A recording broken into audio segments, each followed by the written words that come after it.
Welcome to the week 2 go to session, though this is your first with me. So, first of all, welcome. My name is David. I'm your instructor. I'm fine with David. I know some people are more formal. They want to call you want to call me Mr. Sussman. That's okay. The older I get, although you this is an online class, so you don't get to see me face to face. But when I do teach in the classroom, yeah, as the older I get, the less I can convince people to call me by my first name. But I'm cool with that. Full Sail does have a professionalism policy, so make sure that it's okay with your instructor to refer to them by first name. A general rule of thumb is that if they get back to you on a message and sign off with, for example, Miss Wilson, then you should call them Miss Wilson. However, if Miss Wilson responds by saying, regards, Judy, that's probably an indication that you can maybe call her by her first name. So go easy. But yeah, I'm completely fine with the first name basis here. So welcome not only to Creative Presentation, but also Full Sail. This is, I'm assuming, for just about all of you. Sometimes there are people who have to retake the course because they were, family emergencies or things didn't quite stick the first time around. But probably the majority of you are first timers. This is your very first class at Full Sail. It is September, which feels like the traditional start of the school year. So, welcome aboard. I also want to apologize because last week we had the hurricane scare. And it was a scare. It scared me because I got out of town. I got out of Dodge. Um, I was so convinced that it was going to hit that, yeah, I got out of town. So that's why I uploaded a previous lecture from another instructor, not me. Um, I'm hoping that some of you watched that week 1 lecture. Anybody want to share whether they did or not? No penalty if you didn't. By the way, it's a good sign for the people who are here. We have 10 with us, which is a good turnout, believe it or not. Students who attend lectures or watch the lectures, not everybody can be here at 7 p.m. Eastern every Tuesday night, but people who either attend or watch lectures, they do just fine in this class. Not only do they do fine, they usually breeze through, often with an A, at very worst a B, okay? Problems occur when students don't watch lectures, don't do the readings, and then they wing it, okay? Um, by the way, in some ways this might be useful because you handed in your first, well, actually the due date was extended, but some of you have handed in your first major assignment, the TED Talk analysis, where you had to choose 3 TED Talk presentations and create a visual document, well, actually a visual slash textual document where you summarize the 3 videos and then conclude with a kind of top 10 list of 10 positive elements that you have seen in presentations based on the 3 TED Talks you watched. Yeah, some of you are still working on it, Esteban, so don't worry. All those due dates were because of the hurricane. And even though, do we have any Orlando people here? Because I know that approximately a third of our students are here on campus, but the majority, again, about 2/3 are online. Okay, Jordan, you used to be. Um, why did I ask that question? It just flew out of my head.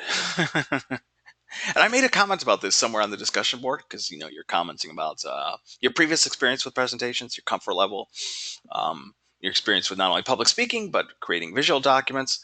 And I remember responding to one student because almost everybody brought up the topic of nerves, right? Because public speaking, I can't remember if it's the number 1 or number 2 overall fear, but yes, public speaking is a major one. I had serious stage fright when I was younger. And so I was responding to a student by saying, first of all, in this class, you're not going to do public speaking in the traditional sense. Nobody's going to stand up at a podium and speak before a live audience. First of all, this class is online.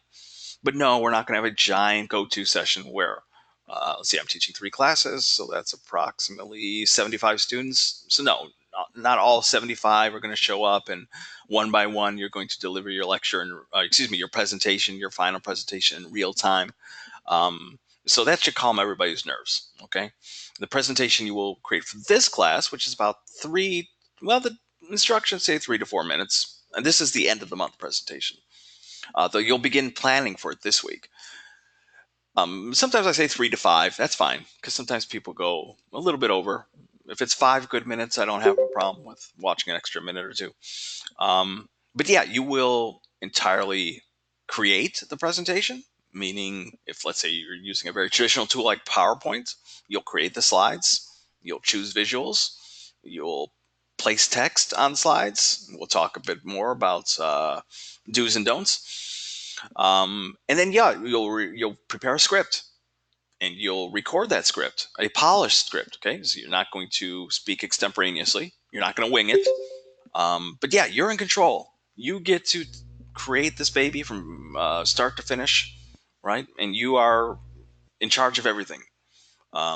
Your final presentation should be exactly the way you like it. And because you're not delivering it live, there should be no panic about nerves or stage fright. But because so many students brought it up in the week one discussion, I did answer one student by saying, yeah, you know what? I had stage fright too when I was younger. First time I ever got in front of a classroom. I'm 48 now. Yeah, I know, I'm old. But I must have been, I don't know, 26, just a youngin'. And oh my gosh, even though it was just 20 students, 20 freshmen, University of Alabama, had to get up in front of that class, and I didn't literally shake, but inside I was in knots. And what was I afraid of? 20 somethings? Or actually, no, these were freshmen. So 20, 18, or 19 somethings? Why would I be so frightened? It's because, again, public speaking is either the number one or number one two fear that people have. And I told the student, when did I finally overcome my stage fright? It just happened. It came with maturation. It came with confidence. It came when I was so comfortable in my own skin that I could get up in front of people, because it's not that I didn't care. I care very much about preparing, coming across as professional, hopefully coming across as clear, lucid, well spoken, but kind of throwing caution to the wind, you know, getting up and just not worrying, not feeling like I have to hit all my marks perfectly. Uh, and so if, for example, if I forget what I'm saying, I'll just pause, smile, look at the audience and say, what were we talking about? They laugh, remind me, and then we move on, right? There's no panic. There's no reason to think that the world is falling apart. But yeah, it comes with practice. So those of you who still have like the issue of fear of presentations or fear of public speaking, I can promise you that for practically all of you, it will get better. And I think it comes with just time and maturation and just comfort in your own skin, comfort with who you are. Um, but again, you don't really have to worry about that so much in this class. Now, I can't quite remember why I went off on that anecdote. So there's an example right there where I don't know why I just shared all that with you. But anyway, welcome to Creative Presentation. Again, I apologize for last week's snafu. I wanted to spend week one with you, but I'm here in week two. And even though we're going to dive into this week's assignments, I like to spend time carefully explaining them. I heard from, oh gosh, 8, 10 of you about the TED Talk analysis saying, what do you mean a visual document or a document that combines visual and text? And I get it. The assignment sheets for this class, just about all of them, are purposely, but often frustratingly so, vague. The reason I say purposely vague is because if we, for example, give you an example, let's say someone's TED Talk analysis takes the form of a PowerPoint presentation. Then what I'll get is 75 students creating a document that looks just like the example. And there's no one way to create a presentation. Okay, you can use a variety of tools. Some of you will choose a very typical program like PowerPoint, or Apple's version is Keynote. Some of you might use an online tool like Prezi, which is also presentation software, but it's a bit more dynamic. A student today reminded me of Adobe Spark, which is mentioned in some of the assignment sheets, but I forgot to mention it in an announcement I sent out. By the way, please read announcements. I've sent out about 4 so far. But because I got so many questions about the TED Talk analysis assignment, I sent out, a huge announcement, a long announcement, where I kind of recapped the assignment, explained it in more detail, gave guidance. Okay. Canva, just is that a program or an app? I'm not familiar with Canva. I mean, Jordan, you'll pick a presentation tool that is appropriate for your presentation, and also that you're comfortable with. For some people, that's PowerPoint, because PowerPoint's like old school, right? People know what PowerPoint is. I'm using Keynote, which is again Apple's version of PowerPoint for this presentation. But yeah, there are other tools you can use. A big thing that I'm a fan of, I'm sorry, I'm kind of jumping from topic to topic instead of following my prepared script here, but you know what works really well for presentations? Film software, even if you're not interested in shooting film. Because, for example, the MacBooks Most of you, if you're a campus student, you might have your MacBook. If you're an online student, I don't think you'll get your MacBook until month 4. But yeah, MacBooks come with a program called iMovie. And even though you may not shoot like video using your smartphone or a more professional camera, um, film software can be terrific for presentations because you can drag in images. Actually, I don't know how many of you watched it, but let me see if I can find it real quickly. I kind of want to keep that one open. Here, let me open up a new tab. Go into one of our classes. It's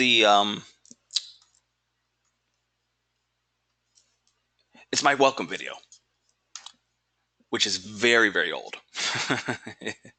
It's literally like 6 years old. So if any of you watched it, you saw an archaic version of FSO, like really, really old. And also, I primarily teach in the English department. I often help out in creative presentation when they need help. Um, but yeah, so but I have a welcome video for English. But again, it's a general introduction to who I am. You won't be able to hear sound, and I'm not going to show the whole thing, but I'm going to let it roll and let you know that this was made using iMovie. Okay. So there's an image. That's just me grabbing an image of a Full Sail. And notice that you can do cool effects, like the image is kind of moving. You can create little, I forget what they're called, those intertitles. Here's a cool map tool. This is all built into iMovie. So here's where I'm explaining all the different places I've lived over the years, right? And again, it's very dynamic. It's very fluid. Um, and yeah, this was made using iMovie. Okay, so there's another intertitle. Again, images. These are just images I found, and we'll talk about where you can find copyright-free images. And this effect where it's sort of like is slowly zooming in. It's called the Ken Burns effect because if you know Ken Burns, the documentary filmmaker, he made a Civil War documentary that's very famous. He made a terrific baseball documentary. He made a jazz documentary. He was famous for this effect, taking still images and slowly adding movements to make it seem kind of more dramatic, more professional. But yeah, this is all made. There's the archaic version of FSO. Anyway, I'll stop there because we're not going to watch this whole thing. But that's made using iMovie. Um, how difficult was it for me, Jordan? There's a learning curve, but it wasn't steep. I think most students, occasionally, I have a student who's not very familiar with technology or is a technophobe, but most students are much more familiar with apps and programs than I am. Okay, so what I'm trying to say is that students are usually pretty intuitive. They know how to figure things out. Um, so yeah, I found iMovie pretty user friendly. Like, yeah, drag things in. There's a mic button so you can record audio. You can increase and decrease the amount of time that an image stays on the screen so it can exactly match what you're saying. Yeah, it's a really, really slick tool. Now, don't get me wrong. If students are comfortable using PowerPoint for their end of the month presentation, that's fine too. Okay. Um, and actually, I swear I will get to my prepared comments in a moment. Um, but yeah, let me just say what we're aiming for, okay? Not getting too far ahead of myself because your main assignment for this week, the one that's due on Sunday, is to create a plan for your 3 to 4 minute presentation. But that's difficult to do if you don't know what it's about. Every student for Creative Presentation is going to create a 3 to 4 or 3 to 5 minute video where you are going to pitch yourself as a recent Full Sail graduate to an employer. Okay, so those of you who are here to study creative writing, you're going to imagine you've just left the university with your newly minted degree. I forget what other people um, are studying here. We usually have like music production people. Oh, someone's from Canton, Illinois. I actually had a student who's from Galesburg. That was kind of wild because that's where I went to school. Where was I talking about? Oh yeah, someone mentioned Final Cut, but isn't Final Cut more difficult? I mean, the cool thing about iMovie, if you're interested in using film software, iMovie is kind of very intuitive. It's meant to be used out of the box. It's for people who aren't professionals. You can still do some pretty sophisticated stuff with iMovie, but yeah, it's like the difference between GarageBand and um, what's that professional program that recording people use? Pro Tools or something like that. Okay. Yeah. It's David. Pro Tools. Okay. But yeah, you're going to create a 3 to 5 minute presentation where you're going to pitch yourself to an employer. Now, you might be panicking and thinking, well, but I've just started here. I got so much to learn over the next 2 years. I have no idea how to pitch myself. You you can invent realistic details. So let's say you're here to study music production. Not only can you imagine yourself, because this is you're going to be done at Full Sail, okay? You're going to be imagining yourself 2 years in the future or whenever you're due to graduate. But what might you work on for a final project, right? A kind of like a final thesis, or I don't know what they call it here at Full Sail. Or if you're a film student, right? You see yourself making a student film. Um, Give it a name. Describe the film. Maybe you haven't made it yet, but again, you can invent details. Don't go crazy. If you're a music person, don't brag that you've won 10 Grammys and sold 3 million records and that you live in a $10 million mansion in Malibu. No. You're going to create like realistic details based on what you could have realistically accomplished by the time you leave here. Okay. Um, yes, Jordan, as if you've just graduated and aren't looking for work. And as we move deeper into the 21st century, um, there are more companies that are open to things like video applications or video attachments, okay, supplementary materials. There are some forward-thinking colleges that accept applications that are video applications, where the student records something using their smartphone and sends it to the college. That acts as their admission, and it saves them the filling out forms and all that kind of stuff. So yeah, you're going to create a 3 to 5 minute video where you're essentially presenting yourself to a prospective employer. Um, I'll talk a bit more about the details as we progress to the presentation, but yeah, I should probably get to the presentation. I know someone's hands up, but I have a problem. Gregory, I'm sorry. My laptop is semi broken. The audio connector for my earbuds broke off in the machine, which means if I unmute you to ask a question out loud, I won't be able to hear you.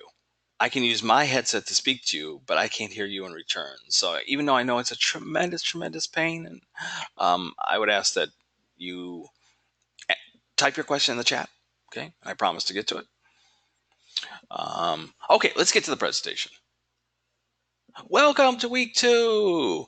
I want to go backwards a little bit though. I can't remember if this was covered in the alternate week 1 lecture I sent you, but even if it was, you're going to be doing it with me this time. And here's where I was saying that it's useful that some of you have already, if not finished, are currently doing the TED Talk analysis assignment. Because I have a question for you. And you've already talked also last week about your experience with presentations, public speaking, creating visual documents. What makes for an ineffective presentation? Like if you've been to a panel or you've been to visit a speaker, right? Who came to your school. What are qualities, again, for your TED Talk analysis, you're going to identify 10 qualities of good presentations, but what are qualities of not good presentations? Okay, Jordan says robotic. Okay, robotic, you mean in terms of voice, Jordan? Like all. Okay, James says lack of connection. How does one make a connection? Let me ask you that, James. Because I'll push you to be more specific. I know you don't have, nobody wants to type too much in the chat. It's a pain. Nathan says emotions. Okay, I'm thinking. Okay, use emotion. Okay, good. Anything else? If we Jordan says just treating it like a slideshow. Okay, good. Steven says lack of storytelling. Great. Okay. I'm going to add some other elements. You touched on, I think, a lot of the major ones. Here's a confession. I shouldn't admit this because I'm your instructor, but when I arrived here at Full Sail 7 years ago, that's how long I've been here, I was terrible at making presentations. I would open up PowerPoints, pick some sort of generic design, and then just start slapping text on those slides. Put some sort of title at the top, start creating bullet points, and basically take the text of what I was going to say and put it on slides. Have you ever seen a presentation like that where what the presenter is saying is what's already on the slide and you're kind of reading the slide as he's speaking? And because sometimes we can read more quickly than the speaker can. We finish before he or she does, and it's like, come on, get to the next slide because you're still talking and I've already read. Um, and I I used to do that because I didn't know better, and it was here at Full Sail because Full Sail's, it embraces technology. We instructors are encouraged to embrace technology, and because we do so much work online, such as this go-to session. Yeah, I got a crash course even before I started teaching this class in what really makes a presentation worthwhile. And as I've said to some of you in the week one discussion, I'm going to repeat this like a broken record. The remaining this lecture and the remaining two after this, again and again and again. The thing that I want to impress on you is we are going to use limited text. Okay, helpful, powerful, relevant visuals. Okay, so relevant visuals, limited text, and they kind of act as an anchor or a backdrop to what's really important. And what's really important is what you say as the presenter. Okay, and a good example of this is your week two. Not the okay. There are two major assignments. Let's see. I got to jump around a bit here. Here we go. Okay, we're in week two. So, emotional storytelling discussion. Do I have this open? Yeah. Okay. Here it is. You're going to read this on your own. Um, this is kind of a cool assignment, but I want to issue a strong caution because it's so cool that sometimes students forget about the presentation specific aspects of the assignment. Um, anyway, it says for this discussion, you will demonstrate the concepts of HAIL, HAIL. It's an acronym. It stands for honesty, authenticity, integrity, and love. And the vocal toolbox. Okay, so you're going to show me that you know what these concepts mean. HAIL and the vocal toolbox, as described by Julian Treasure in his TED Talk. The TED Talk is contained in the activity itself. Yeah, right here. Okay, so here's his TED Talk. And actually, let me show you the very beginning. Again, you won't be able to hear sound.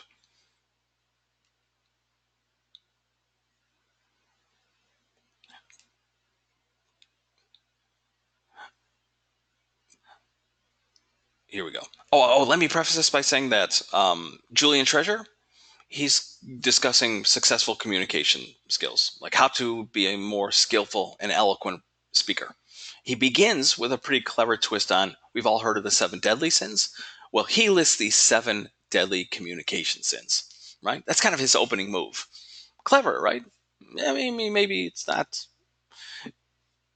that awesome to you, but I think it's kind of nifty, right? He has an opening move. He doesn't just dive into the middle things. His opening move is, let me introduce you to the seven deadly communication sins. But notice, he's a presenter. Okay, he's speaking. He's an eloquent presenter too. He's a skilled presenter. And you're focusing on, you have to watch this video, by the way, because this is where you're going to learn what HAIL means and also what the vocal toolbox is. It's a 9-minute lecture. So I recommend that you, yes, watch it. It's only 9 minutes, and watch it with care. But again, the focus is on him and what he's saying. This is where the audience attention is. However, he does use some visuals, which are going to appear in just a moment. For example, here's his first deadly sin, gossip. And so he has a relevant picture, right, that captures gossip. He explains it, and then he's going to move on to the second topic. Let me see if I can skip ahead a bit. I forget, his second deadly sin was, what was it? Justice or balance or something? Oh, being judgmental. Okay, so he finds a relevant image that connects that. Negativity is his third communication deadly sin. So he finds a relevant. Now, he doesn't really have text on his slides. That's fine. But he's putting into practice kind of what I want you to do. Okay? So, no, you're not going to open up PowerPoint, choose a generic template, and then just start throwing words on the slide. Lots of words, right? Because that does not make for an effective presentation. And again, I'm not trying to criticize anybody who's done that because I've done that. Yes, so many people do it where they treat the slides as sort of their script, their reminder. In other words, instead of standing up at the podium with paper that they read off of or notes, they can just turn to the screen and see what they're supposed to say. But how entertaining is that for the audience?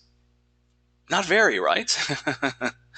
I mean, yeah, it's great for the presenter in some ways, in that, oh, I've got everything I need to say, or at least pretty detailed reminders on the slides. But that's not really very interesting for the audience. So, again, it's going to be something I repeat all month. You're going to combine relevant, interesting, powerful visuals with limited text. And later in this presentation, I have some examples because I try to practice what I preach. Okay. Um, and these act as a backdrop for what's important, which is, again, what you have to say. So let me just get through this. By the way, I try to keep these lectures to about an hour. My experience is that after an hour, I start to lose people. um, so anyway, this is covered in your readings. Both books, Resonate and Slideology, are written by Nancy Duarte. So this is the 5 theses of the power of presentation. Okay, so let me kind of cover these.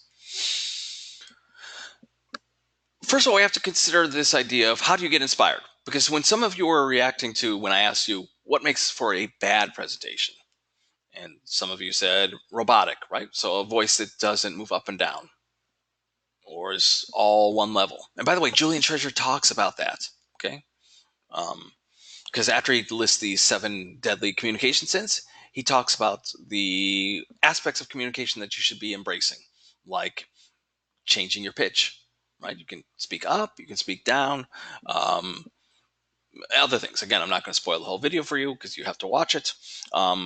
But, oh, you know what? I'm so sorry. I need to finish my explanation of that assignment.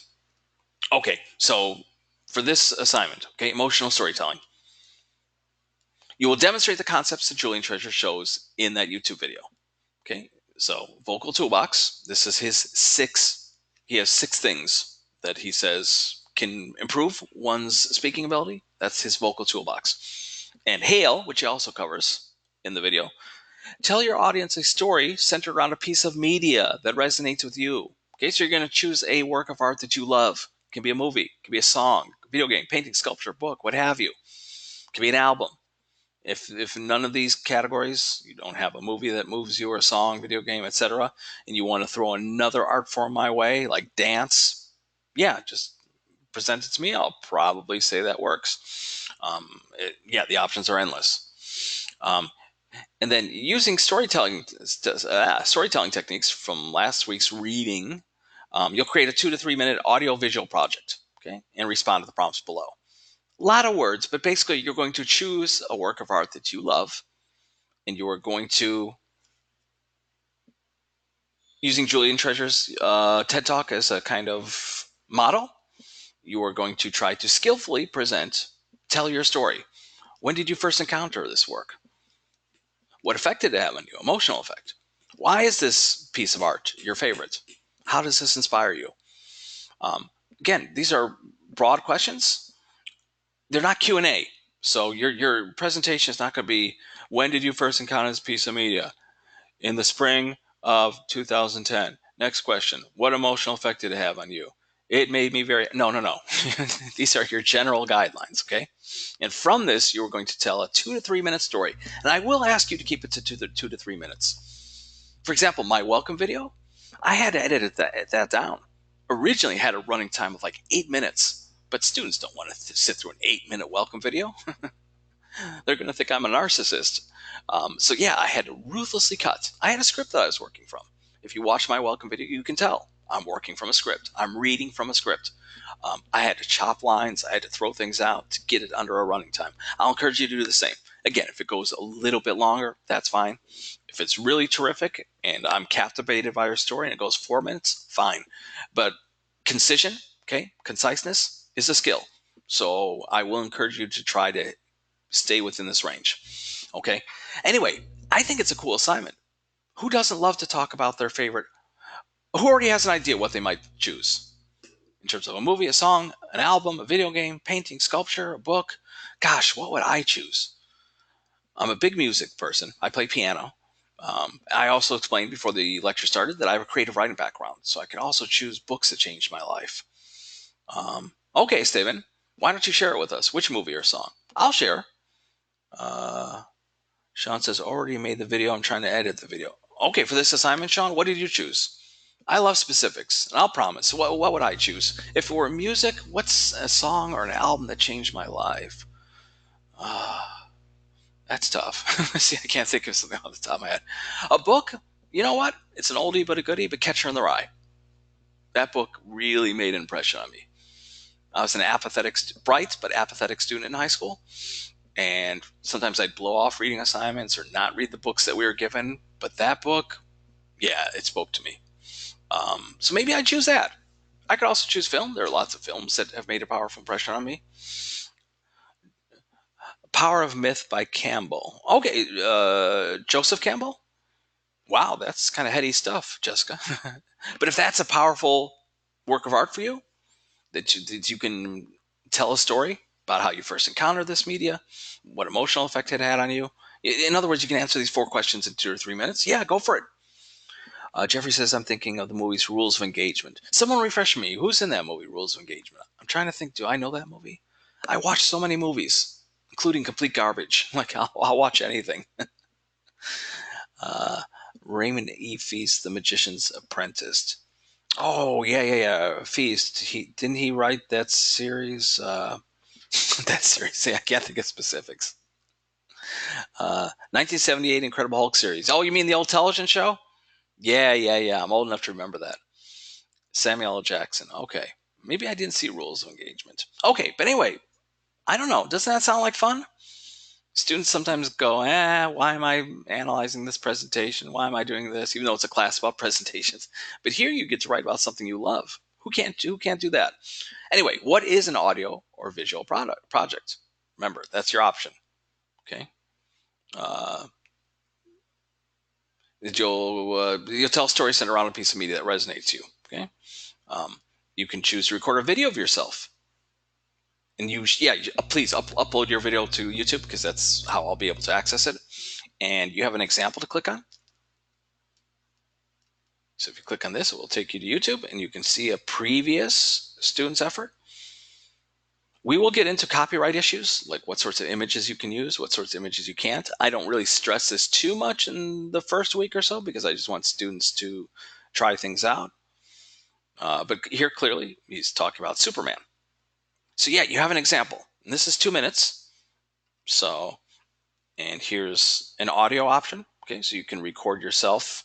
Think of it as almost like a podcast. Not literally a podcast, but uh, and what's this one here? Option 1, using presentation software, create a slide displaying your self-image and insert your auto recording. Okay, and if you need help with that, just send me a message. But yeah, PowerPoint has an insert audio tool. So any slide, when you click on it, audio will instantly play. Okay, or you can upload an image of yourself, an MP3 file to the discussion board. If you're really worried about uploading an image of yourself, you're not comfortable with it, just speak to me. I'm not going to force you to put your face up there if you're not comfortable. But you should be, again. In this example, again, the student's on camera. I appear on camera in my welcome video. Do I still have that open? No. Oh, I love that guy. That's from your book. Okay, let me get back to my presentation. Wow, I'm so behind. Okay, I'm going to start cruising.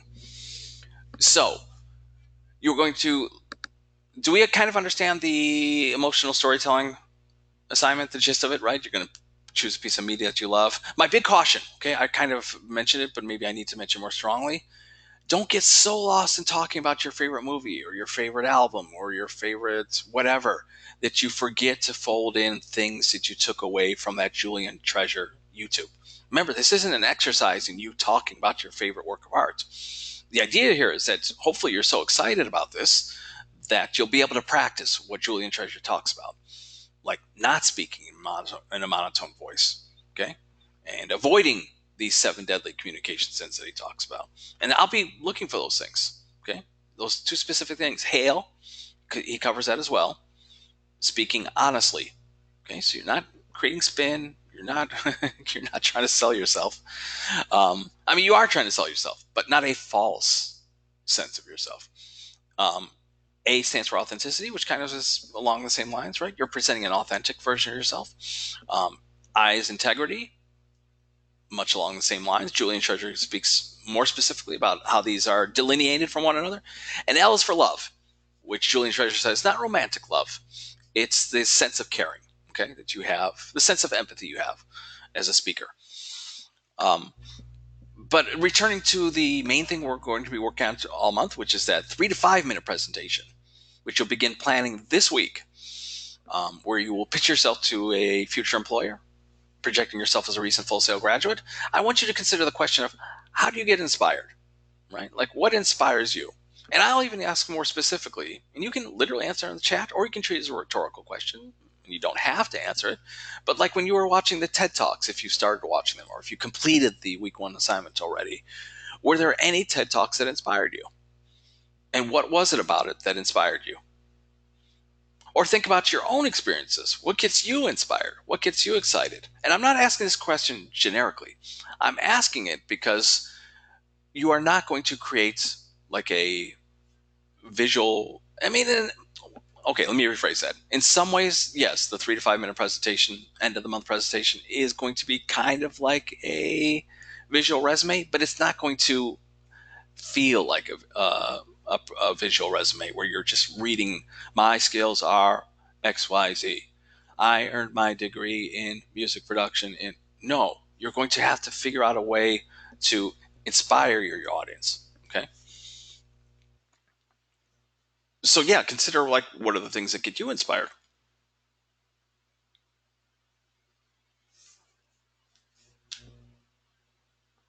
and also how do others get inspired. And I'm going to stress this a lot too over the next couple weeks. I'm really going to stress the importance of truly imagine yourself pitching yourself to an actual company, okay, an actual employer. You don't have to choose an actual employer, but yes, you can. You sort of imagine an employer in your mind, okay. Now imagine that the person who's in charge of hiring. Maybe it's a small recording studio and there's not really a HR person. Maybe it's the owner of that studio who's looking to take on somebody. Maybe it's a bigger place. Those of you who are studying creative presentation, you'll have to picture what kind of job are you, what could you do after you get out of school? Maybe briefly teach, maybe work in editing. Um, okay. But once you kind of have an idea of what sort of employer you'd be targeting, put yourself in their shoes. And you hear that all the time, put yourself in someone else's shoes. But here I mean it literally. Okay. It's not just a generic cliche piece of advice. I mean, imagine that you are not you. Okay. So you're not Cameron or Esteban or Gregory or James or Jessica. You are this person, the employer who is looking to bring on someone new, a new employee. You've already looked through 100 resumes, or if they're all, quote unquote video submissions, you've already watched 100 videos. You are exhausted. You want to go home. You're sick and tired. What kind of video presentation would get you excited? I tell this to my when I'm teaching English as well. Like, step outside of yourself. Pretend that you're not you. Pretend you're just some Jane Doe on the street who has accidentally come across your paper, or for this class, who has come across your presentation. Okay? An employer doesn't know you yet. They're going to be watching your presentation cold. They're going to be learning everything about you from those 3 to 5 minutes. What would impress them? And can you judge your own work from that perspective? Right? So as we get this week, you'll just plan what the overall shape of your 3 to 5 minute presentation might look like. Again, you don't have to have everything worked out specifically, but I want you to start thinking about, in general, what sort of opening move might you make? Okay. What might you cover in the middle sections? Someone earlier mentioned that there should be a storytelling quality to the presentation. Yes, absolutely. And stories have beginnings, middles, and ends.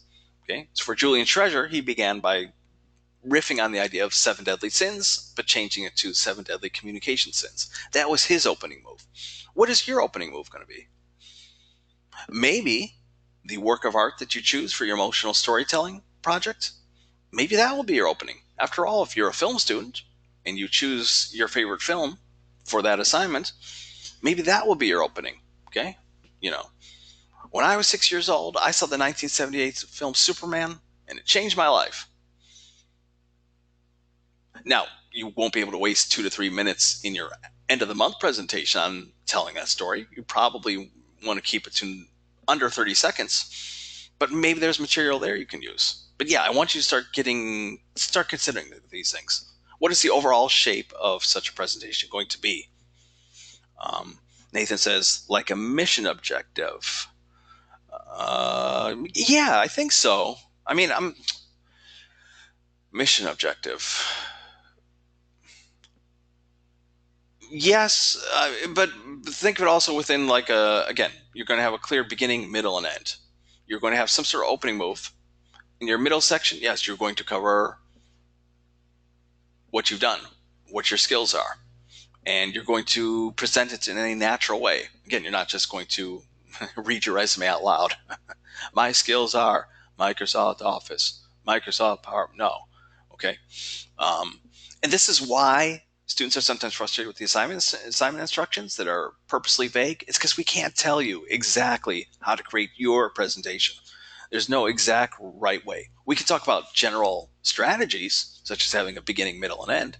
We can talk about general strategies, such as having an opening move. Okay. Um, and a lot of those opening moves that maybe you learned about in English class, like beginning with a quotation, beginning with an anecdote, beginning with an interesting factoid, right? Um, those can be opening moves. Although I like to say that when they're used generically, they can be terrible. uh, for example, can you begin with a thought provoking question? Sure, but only if it's a question that you're genuinely interested in asking and your audience is genuinely interested in answering. There's nothing worse than a person who just begins, "What is love? What is life?"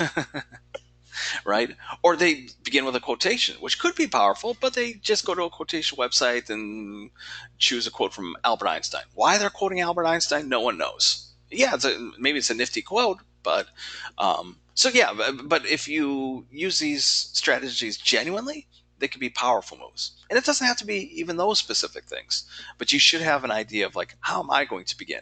And if you need ideas, think to your 3 TED Talks that you watched. Watch more TED Talks. How do they begin their presentations? How do they end their presentations? What sorts of things do they do in the middle? Okay, true, they're not creating a 3 to 5 minute presentation as a pitch to employers, but still, you can learn some kind of general moves from them. Yes, what is life? Or the dictionary definition opening. Merriam-Webster defines love as, yeah, people know what the definition of love is. They don't need to explain to them. If you're going to do something like question the definition, because yeah, that might take us to an interesting place. But yeah, I've seen the dictionary definition technique too many times. uh, Jessica says, anyone else have 80s songs in their heads? What is love? Baby, don't hurt me. Um, yeah, I know that song. I forget who sings it. Anyway, this is just a reminder that your audience is king. And don't treat that as like a cliche. Like, yeah, we keep hearing audience is important, blah, blah, blah. No, I mean it. I used to teach technical writing, business writing. So I used to teach undergraduates how to write resumes and cover letters. And the thing I would keep impressing upon them is because they would write cover letters that were like generic form letters. And while it's true that 90% of what you write for your cover letter is going to be sent to the dozen or 50 or 100 places you send out your cover letter to, I would have to remind them, can you please find 10% that is specific to this company? Can you please put yourself in your audience's shoes? The company is looking for someone to be a colleague. The employer who might hire you is looking for someone who's going to fit within their culture. Why not meet them halfway and demonstrate that? Maybe there's something innovative they're doing at their company, right? That you can specifically mention that not only shows off that you've done your research into the company, but also shows that you're meeting them halfway. You're showing how you fit, uh, how you're going to fit within their organization. You're sort of doing half the work for them. Okay, so when I say that the audience is the most important thing, I mean that. And I'm going to keep repeating it until you're so sick of hearing it in week 3 and week 4 to please, please, please step out of your shoes and watch because this week you'll plan. Next week you will create a rough draft. Week 4, of course, you'll present your final draft. But yeah, when it comes to draft time, you have to look at your presentation as if you are not you, right? So you're not Jordan. You're not Cameron. You're not Jessica. You're not Maylee. You're not James. You are Joe Schmo, who is in charge of hiring at the place that you are pitching yourself to. Put yourself in that person's shoes and watch your own presentation. Does it pass the muster? Okay. I've said enough about audience, so I'm going to breeze through some of these slides. Okay. But yes, ultimately, we're trying to move people. Now, in a 3 to 5 minute presentation, that's a pitch to an employer. You're not looking to make them cry. You're not moving them in that way, but you are trying to get them excited. Again, you have no idea. That person might have looked through 100 resumes, 100 video resumes. They don't want to see another. So, what is your presentation going to do that inspires them, that makes them wake up a bit? And it's going to be frustrating because at times I'm going to seem like I'm contradicting myself because I'm not encouraging you to be flamboyant. I'm not asking you to be, again, you'll learn about HAIL, that acronym, in the Julian Treasure video. But yeah, you're not going to be inauthentic. Your job is not to sell yourself as someone who you are not. You might have seen this image from your text, right? Where your author of Resonate reminds you that you are not the hero, right? You're not this guy. This is not how you want to present yourself. Okay. And it seems like that's a contradiction because wait a second, but it's a presentation about me. I'm pitching myself. What do you mean I'm not the focus? I'm not the subject. I'm not the hero. Yes, you are the focus, but not narcissistically so. Okay. You're trying to pitch yourself in an authentic way. Again, you're not trying to come across like this guy. If you want to be that way in your personal life, fine. But that's probably not going to get you many jobs. Unless it's some sort of like really, I don't know, left of center job or out there job. But yeah, your audience is who you're trying to reach. Of course, the presentation is about you, but you're presenting yourself in a way that will impress your audience. Okay. And in that sense, you're not the hero. Okay. It's not all about you. Does that make sense, by the way? Because I know that seems like a contradiction in terms. Yeah, he's holding a whiskey glass. By the way, the image you're seeing right now, this is an example of what you're going to be aiming for. Okay. Here, let me go back to that. I got past that too quickly. Here, let me go. Okay. Notice, powerful image, limited text. Okay. In a sense, this slide is kind of similar to what we saw. Remember I said in the Julian Treasure TED Talk?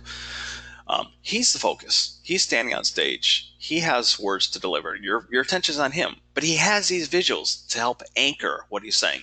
So when he says the first 7 deadly communication sin is gossip, he has a relevant image that captures that. So here, for Move People, here's a pretty powerful image showing people, right, who are clearly looking at something, paying attention to something. They're attentive and aware. Again, the right visual combined with limited text, only the text that's needed to act as a backdrop for what you have to say. Right. So these slides are kind of trying to showcase what you're going to do. And maybe next week, if I can remember to, maybe I'll create like a slide or an image from scratch, like find a copyright-free image, bring it into some sort of programming application, and choose a font. But here's another one. Okay. And here's yet another one. Yeah, we're trying to help our audience see what you are saying. Because the ideas in our head, they make sense to us. We think we're always clear. But is it clear to your audience? That's another reason I ask you to step outside your shoes and watch your presentation from the perspective of someone who's not you. Pretend you're just a stranger or that person who's in charge of hiring. And really look at your presentation, the draft of it, when we get to it, with fresh eyes. Because you can spot all sorts of things. You'll spot things like, oh, wow, I thought that was entirely clear. In my head, it was clear, but now that I'm watching it and I'm looking at it from another's perspective, yeah, that's not clear at all. I need to make that much clearer. Okay. That's a skill that will help you not just with presentations, but with writing as well. I encourage my English students to do the same, to read their essays from the perspective of someone who's not them. I'm trying to catch up with things that are in the chat. Imagery versus content. Um, yeah, your presentation ultimately kind of falls broadly in these two categories. You're going to have visual imagery, right? Finding the right image that communicates what you're currently talking about for that slide or that section of your presentation. And then there's the content. The content in this case is what you're speaking. Okay. So, yes, you will create a 3 to 5 minute script. It will be polished. If it's running too long, like 6 or 7 minutes, but it's not a strong 6 or 7 minutes, I will encourage you to edit it down, be ruthless, be concise, get it to a tight 5 minutes at the max. But yes, again, the right visuals with limited text to highlight what's really important, which is your content, which is what you're delivering out loud. Now, I'm going to introduce, just on a very general level, some visual strategies. We'll speak more specifically in future weeks. But what's captured here in this slide is, yeah, we don't want this chaos, mess. We want visuals that are pleasing, that are orderly. I'm not going to go back to that slide, but the one that said move people, and it had the images of people, right? 2 close-ups of 2 men's faces. Yeah, that's a powerful image. And it just looks nice. Okay. So yes, we're trying to make things look pleasing. Um, I should, just so you don't freak out, this is not a graphic design class. So I do not expect people to be experts in graphic design. Some people already have an eye for it. Some people are very good, for example, taking photos and knowing, either because they've heard of things like the rule of thirds or they just do it intuitively. But let's say you're freaking out right now because I haven't heard of any of this stuff. I don't know about design. Rule of thirds, what is he talking about? Don't worry.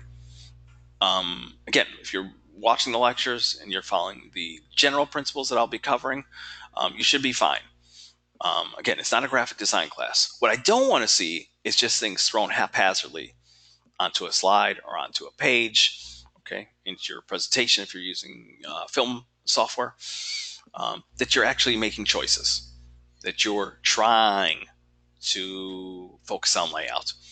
And if you use a program like PowerPoint, you'll notice that when you drag elements in onto a slide, lines suddenly appear. Yeah, those are grid lines. So the program's kind of helping you or trying to guide you to or toward where this should go or might go. So yeah, I don't expect you to be experts in design, but I do expect you to try to make things look nice, right? So you're not just, oh, here's an image, I'll throw that in, and who cares what font? I'll just type some words and don't care where they really go. In other words, try your best, okay? And we'll talk more in coming weeks. I can't remember what chapters you had to read for this week, but it's chapter 6 in Slideology. Those of you who maybe want to get a head start, chapter 6 in Slideology goes into pretty good detail about various visual strategies. Oh, I'm a kitty cat.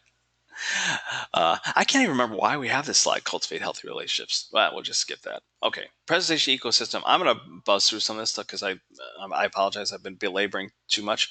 And we've covered a lot of stuff, okay? In essence, your presentation, the end of month presentation, there's going to be, again, the content, what you actually say in your script, the message that you're trying to get through to the prospective employer as you make your pitch. There will be a visual element to your presentation, okay? And then you'll choose a delivery method, meaning we use PowerPoint, Prezi, Adobe Spark. Will you use film software, as I kind of encourage, because it's my kind of go-to thing. I love using film software for presentations because, again, you don't have to actually shoot film. You can use images, drag them in, and use all the cool effects. PowerPoint has its effects too. And by the way, nobody gets penalized if they want to go old school and use PowerPoint and use PowerPoint's, transitions between slides. And again, I just want, the big takeaway is I don't want to see a mass of words, your entire script just thrown onto slides. That shows me that A, the student hasn't been watching the lectures, hasn't been doing the readings, because yeah, that's like presentation no 101, just throwing words on slides as a putting the script essentially on the slides so you can read from them. Um, Again, if you can show me that you can follow the general principles in this class of using appropriate visuals, limited text, professionally recorded script, 3 to 5 minutes with some attention paid as best you can to visual strategies, making things look nice, you'll do fine. Okay? That's my promise to you. Um, okay, we've already talked about audience. I think I covered audience pretty thoroughly. Okay, audience is king. Put yourself in the audience's shoes. Um, Here, see, shoes. Ideation, I'll skip this too. Duarte talks about this. She loves ideation. She loves post-it notes. By the way, post-it notes can be awesome for organizing. For example, some people are more visual, so they may put all their ideas about what they might cover, might touch on in their presentation on a bunch of post-its, and then move them around to see where they fit best. So use whatever strategy works best for you. Okay. No cards. Um, Again, you will be using visuals. Um, I don't really emphasize so much that you have to tell a visual story. But yes, your visuals should be relevant. Okay, they should be matching what you're saying in a way that's not overwhelming or taking attention for what you're saying, but is enhancing. Actually, let me explain the other week's major assignment, because you have to start planning that 3 to 5 minute presentation. And students sometimes freak out a little bit because it's a bit surprising, like, well, but what are we doing? Which is why I explained at the beginning. 3 to 5 minute pitch to a future employer where you imagine yourself having just graduated. Okay? Um, this is the instruction sheet. You can read it on your own. Um, I'm not going to read all this out loud, but it's the second page where there are more details. But yeah, they're a little bit vague. Okay, so it says identify your target audience. The more specific you are about whom your audience is, the better you can tailor your presentation to connect with them. Okay, that's true. So who is your audience? Your music production major? What kind of job are you going to be applying for? What kind of person do you imagine having to pitch yourself to? Um, and then that might dictate what methods you use to try to reach that person. Everything from how you might kick things off, right, an opening move, to specifics you might cover. Okay, uh, what is your big idea? What are you offering the audience, and what do you want them to take away from the presentation? Um, there are reminders like research your degree program. Yeah, please do that. Okay, if you haven't already, look at the catalog of courses you're going to take. Look at what those courses cover. If possible, maybe you could reach out, if you can find a way, to either professors, fellow Full Sail students, or just using the Google machine. Try to find as much as you can about your degree program and your potential career field. Okay, because the more you know, the more specifically you can talk about things. That's another thing that kind of frightens students. It's like, how do I talk about myself when I'm just beginning here at Full Sail? Yeah, it's a challenge, but that's why it requires a little bit of legwork from you. It requires some imagination, but it requires you becoming a bit more familiar with your career field. You don't have to be an expert, but you should be able to know enough about your career field that you can fill in the sorts of specifics for your presentation. Okay. Yeah, James, if you got to go, don't worry. If you've been keeping up with the reading, you know what the star moment is. Okay. It's that moment to your presentation that you're especially proud of. Maybe it's your opening move. Maybe you think your opening 20 seconds or 30 seconds, whether it's a personal anecdote, whether it's, like Julian Treasure does with his 7 deadly communication sins. But it's the specific moment that you are really proud of in your presentation because it's your shining moment. It's your star moment. Okay. Um, Here's my promise. This is the assignment sheet, and it is about as general and vague as the week 1 TED Talk analysis. So I am going to work on creating, well, kind of like I did in the announcement. I'll either send out a long announcement, or my goal is to create a document and add it to the assignment sheets about what forms you might take. For example, an outline is fine, right? Like Roman numeral one might be how you envision the presentation beginning. Roman numeral two might be I'm going to cover my degree program and what specific courses I took and what I learned. Okay, you can use any strategy you like. You can create an outline. You could create a storyboard. Do I have an image of a storyboard? Yeah, here, storyboard. Okay, where you can kind of plan out what the slide will contain, and then underneath explain what you're going to perhaps say. Um, you it's fine to be a bit general, but I do want to push you to be as specific as possible. This is why I promise you I'm going to create a more specific document that helps you, because in the past I've just seen students sometimes really struggle with this assignment, and it's not all their fault.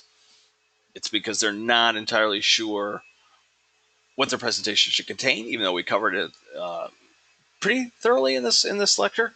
But specifically, like, okay, I'm supposed to create a plan. What does that mean? And here's just telling you beginning, middle, end. Okay, so yeah, look for that tomorrow. I'll give you options like an outline, storyboard, um, any tool you want that allows me to see what your general strategy is going to be. Okay, you don't have to have every slide planned out. You don't have to have the script written to perfection at all. But I do want to see more than just 5 words on a page, like beginning, anecdote, middle, talk about school, end, thank my listener. I mean, like, it's got to be more specific than that. Um, but yeah, I don't mean to criticize the assignments. I think they're fantastic and fun assignments, but I do wish they were a bit more specific about like what you should be doing. I got, again, about 8 to 10 people panicking about the TED Talk presentation. What does that mean? A visual and textual document. And again, they mean well because they don't want to tell you exactly what to do, and then you're not being creative and thinking for yourself. But on the other hand, yeah, a bit more structure would be helpful. So does that make sense? That I'll be getting back to you with more specific information about what form this might take and what you should do, kind of like I did with the TED Talk analysis for week one. Okay. Uh, so I was asking, this is one that's due on the 15th. Yeah, Sunday, right? Uh, and it's worth 20% of your grade. It's a whopper. So yeah, I'm going to provide more guidance. Okay. Because I don't want to belabor things because we're already past the hour mark. Let me just wrap up with some quick things. Here's some demonstration of excellent visuals, and specifically the rule of thirds. Who here has heard of the rule of thirds? Like, maybe you know what that means. Maybe you have heard it but aren't sure what it means, or maybe you've never heard it at all. It's this idea. Okay, Steven knows, and Sean. Good, good. It's this idea that um, your slide or your space that you're using can be divided either horizontally or vertically into thirds. Okay, so if we look here, approximately the bottom third is the grass, the ground. The next third is the trees, and the top third is the sky. Okay, you can kind of see stars in the sky. Yeah, sky, negative space can be an element. Okay, but roughly we're talking about thirds. And there's something visually pleasing about that. If you look at the image on the right, the stack of cups, it's doing the same thing, even though you might not see it. The first third, roughly, is again kind of negative space. The second third is kind of the bulk, right? The bulk of this pyramid. And the final third, of course, is just this kind of solid border here from top to bottom of the cup pyramid. In fact, you could also look at it in terms of horizontally. The top third has a little bit off to the right. The middle third has a bit more, taking up kind of half of the space. And the bottom third is going about 2/3 out. Okay, so this one is actually working in thirds, both horizontally and vertically. Um, so, and again, I think I mentioned earlier, some people do this intuitively. Like, there are always people who just, they know how to frame camera shots, even though they're not thinking in terms of layout. They just know how to do so. But yes, we're talking about elements of graphic design. You do not have to be a graphic design expert, so I do not want you to panic about that, okay? But I do want to see you try. I would say that the things that result in poor grades in this class is when I see the exact opposite of what I've been talking about all month. Someone who just throws a whole bunch of words on slides and calls it a presentation, right? Someone who has either no visuals or a tiny visual. It's tucked like in the corner of the page because everything else is just pure a wall of text. No, you have to kind of demonstrate the very principles that I'm showing here. Okay, so the slides here, I think, are visually pleasing. Okay, the circle here within there's black text. Sometimes I do see like they'll choose a dark image, but then also a dark font, which makes it incredibly difficult to read, or the opposite. They choose a lighter image, but then choose a lighter font. So, um, yeah, all that. Stephen says, "Can I use my own photos for my presentations?" Yeah, sure, absolutely. I don't know if you mean like to present photos of yourself so that the person sees who you are. You don't have to appear in the presentation, but I don't know. If I were hiring, maybe I'd want to see you, if only briefly. But yes, and if you were talking about more than just a picture of you, if you have some high quality photos, that would be my thing, Esteban. If are they photos that will work well in the presentation? If they're amateurish or if they don't back up what you're saying, again, powerful visuals, limited text that act as a backdrop, a relevant backdrop to what you're saying in your presentation. If you have some terrific photos that will work, sure, use them. And if you're unsure, you can also let me take a look at them and I can give you an opinion. Okay, let me fly through this stuff. Okay, just more examples of pleasing images. Depending on what tool you use, you might have to consider motion design.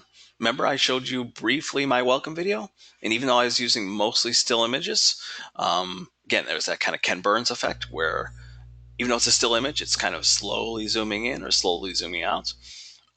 So you might consider these things. We've already talked about this, okay? You're going to choose a delivery method. If you're unsure, you can speak to me more about this in a message. Um, but yeah, choose a tool you're comfortable with. People do not get penalized if they choose PowerPoint, okay? I get some terrific PowerPoint presentations. I get PowerPoint presentations that, okay, maybe they're a little bit old school, but they're following the course concepts, right? They're doing everything that this course has been stressing. That's fine too. Again, this is not a course in graphic design.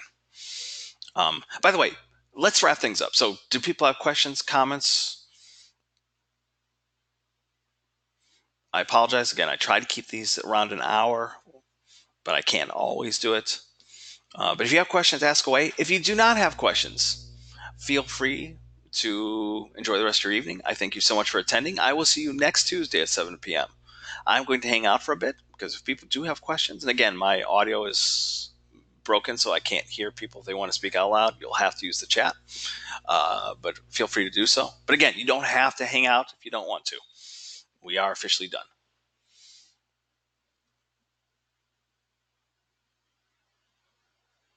Oh, look at the squirrel.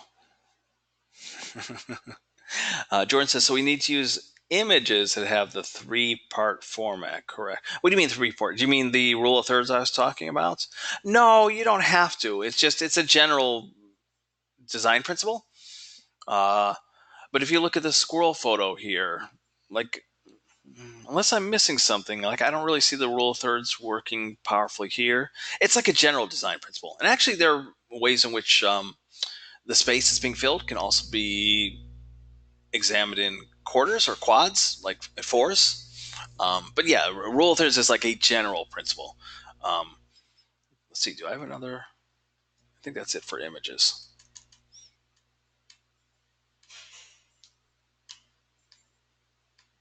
But yeah, going back to this one, like there's something just aesthetically pleasing if you look at the cups here that it's kind of filling 2/3 of the page. Like it's not perfectly centered. That's another thing. Sometimes people think things have to be perfectly centered, but no, there's something aesthetically pleasing about it. It's taking up kind of 2/3 of the slide both vertically and horizontally. Okay, so there's more at the bottom, less at the top, more on the right, less on the left. But yeah, you don't have to absolutely find an image. Like, let's say you find an image that you think is going to work fantastic. Like for here, you could easily put limited text here, right? That relates. Let's say this image works perfectly with whatever you're speaking at that point in your presentation. Like there's room here for text. But no, if you find a terrific image that you love, that you think works well, you don't have to discard it because you're like, well, does it follow the rule of thirds? These are general principles. Again, chapter 6 in Slideology gets into more detail about visual strategies if you want to learn more about that stuff. Okay. Nathan says, I plan on starting a business as I go through school. It's an online clothing store. Can I pitch my presentation following the rules pointed out tonight? Well, my question is, who would you be pitching it to? If you're the business owner, you're already employed. Investors. Okay. Yeah, you know what? Sure, that works. As long as there's an audience component where you have to think about an audience and think about their needs, right? Something that encourages you to look at your presentation from outside your perspective to make sure that it's coming across the right way. Yeah, I would be fine with that. Oh, it was Jordan who said investors, but then Nathan also confirmed consumers, investors. Yeah, that's fine. Again, I would be concerned if it was just you. I don't know. Here's my business. Jeffrey says, "Can you iMovie on a non-Apple computer?" No, I don't think so. It's been such a long time because just like students eventually get a MacBook, we instructors get MacBooks as well. So I haven't touched a PC in ages. I know 8 or 9 years ago there was Windows Movie Maker. Is that still a program for PC? Windows Movie Maker? Like there are equivalents for PC, and I'm sure there are freeware um, film tools. They may not be as elegant or slick as, for example, iMovie. But yeah, PCs have their equivalents. Again, I'm not like the biggest Apple fan in the world, but Apple's products are sometimes known for ease of use over Windows. But again, I'm basing that on like a decade ago. Is PC caught up in that regard? Okay, so Antonio's helping out. He's saying that DaVinci would be the best free movie editor for Windows. Okay. And because I'm not an expert in DaVinci, um, you know, you I bet there are a million YouTube videos out there that have tutorials. So, and again, you guys are much more familiar with this stuff than I am, believe it or not. Um, to me, I mean, I'm 40 years old, so it's very much teaching an old dog new tricks. So, that iMovie welcome video I made 6 years ago, yeah, that took like, I was so proud of that. I was like, wow, I made that. Even though another person might look at it and go, yeah, it's fine. It's a very, very, very basic presentation, but yeah, I was happy with it, and that's kind of what I expect from students. Basic is fine as long as it's following the course concepts. Okay. Any other questions, guys? Because it seems like you guys are mostly talking to yourselves, which is perfectly cool. But if questions from me have slowed down, I will stop the recording. Okay. Yeah, Linda, as a full sale student, you have access to lynda.com. So absolutely go through their tutorials. There are a gazillion tutorials on lynda.com that, again, you get free as a full sale student. So yeah, good call there, Esteban. I'm going to stop the recording now. So for those of you watching at home, thank you so much for watching. I will see you next week. I'm stopping the recording